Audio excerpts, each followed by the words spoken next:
ഒരു കണ്ണൊരു കുട്ടി നമ്മളെ തുറപ്പിച്ചു തരുമ്പോൾ ഒരു കണ്ണ് മാത്രമല്ല നമ്മളിൽ തുറക്കുന്നത്.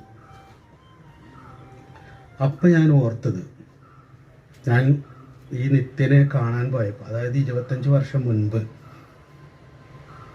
25 വർഷം ഒരു ഗുരുവിൻ്റെ കൂടെ ജീവിക്കുന്നു, ഒരുപാട് അറിവ് നേടുന്നു, ഇന്ത്യയുടെ പല ഭാഗത്തും സഞ്ചരിക്കുന്നു, ഹിമാലയത്തിൽ പല പ്രാവശ്യം പോകുന്നു. ഇതൊക്കെ അഭിമാനത്തോടെ നാട്ടുകാരോട് മുഴുവൻ പറയുന്നു. അവരൊക്കെ എന്നെ അത്ഭുതത്തോടെ നോക്കിയിരിക്കുന്നത് കണ്ട് സുഖിക്കുന്നു.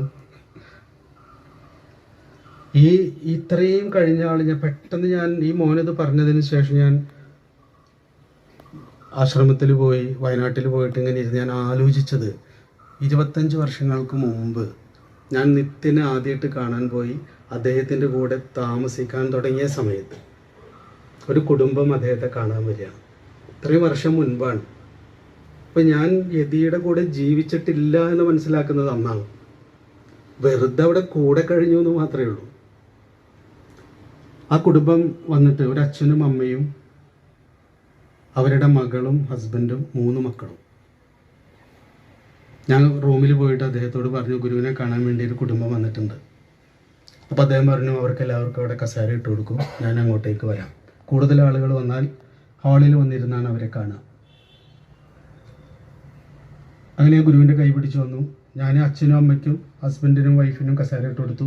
പിന്നെ ഒരു 13 വയസ്സ് 12 വയസ്സ് 8 വയസ്സുള്ള 3 കുട്ടികളാണ്. അവരവിടെ മാറി നിൽക്കുന്നുണ്ട് പുസ്തകമൊക്കെ നോക്കിയിട്ട്. അദ്ദേഹം വന്ന് കസേരയിൽ ഇരുന്നിട്ട് എന്നെ നോക്കിയിട്ട് പറഞ്ഞു, ഞാൻ എല്ലാവർക്കും കസേര ഇട്ട് കൊടുക്കാനല്ലേ പറഞ്ഞത്, അവരൊന്നും വ്യക്തികളല്ലേ എന്ന് ചോദിച്ചു എന്നോട്. അല്ല, കുട്ടികളൊന്നും നമുക്ക് വ്യക്തികളല്ല. കസേര ഇട്ട് കൊടുക്കേണ്ട വ്യക്തികളായിട്ട് മുതിർന്നവർക്ക് ഇന്ന് വരെ തോന്നിയിട്ടില്ല. അവർ കയറി ഇരുന്നാലും ഒക്കെ നമ്മൾ ഇട്ട് കൊടുക്കേണ്ടവരായിട്ട് തോന്നിയിട്ടില്ല. പ്രത്യേകിച്ച് പ്രസിദ്ധരായിട്ടുള്ള ഗുരുവിനെ പോലെയുള്ള ആളുകൾ ഇരിക്കുമ്പോൾ തീരെ ഇട്ട് കൊടുക്കേണ്ടതില്ല. നമ്മൾ മുതിർന്നവർ മാത്രം മുൻപിൽ ഇരുന്നാൽ മതി. അദ്ദേഹത്തെ തിരുത്തിയതാണ് അന്ന്, പക്ഷെ ഒന്നും ഏറ്റിട്ടില്ല, ഏൽക്കില്ല. അറിവ് കൊണ്ടൊന്നും നമ്മുടെ ബോധത്തിൽ ഏൽക്കില്ല. ഈ ശരി എന്ന് പറയുന്ന വാക്ക് ഞാൻ എല്ലായിടത്തും പറയുന്നതാണ്.